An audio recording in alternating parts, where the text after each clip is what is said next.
سهار وختي چې راپورته سولم نو د ګیسټ هاوس د دربچې څخه مې د باندې وکتل. ډیر خوندور ویو او ډیر زیات خوند یې راکړ. و ملګرو ته مې وویل چې زما ډرون خرابه سوې ده، زه به ولاړ سم دغه ډرون به جوړه کړم. نو دوی راته وویل چې موږ هم درسره ځو. په لارې روان ولو چې د روډ وغاړې ته ودرېدل. دلته مې څه عکسونه واخیستل. د پر کوم ځای چې موږ ودرېدل دا د پینډۍ ایریا وله.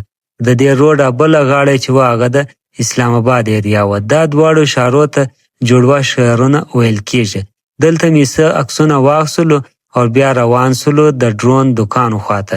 هلته چې ورسېدل نو و دوکاندار ته مې ډرون ښکاره کړه. ده وکتل او زر یې راجوړه کړه. د ډرون جوړېدو وروسته برته را روان سولو د ګیسټ هاوس وخواته. په لارې چې روان ولو نو یو دیوال مې ولیدی چې هلته د دې وطن لپاره قرباني ورکوونکو خلکو تصویرونه لګېدلي ول او یو څه ځای خالي هم پاته ول چې په انتظار و چې نور شهیدان هم راسي او دلته عکسونه ولګېږي.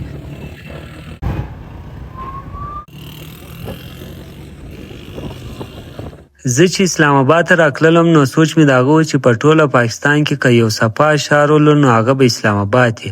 خو کله چې په یو پله باندې بایک مې راکراسوی نو لاندې دومره زیاته کچره پرته وله چې سړی هلته ساه نسو اخیستلی.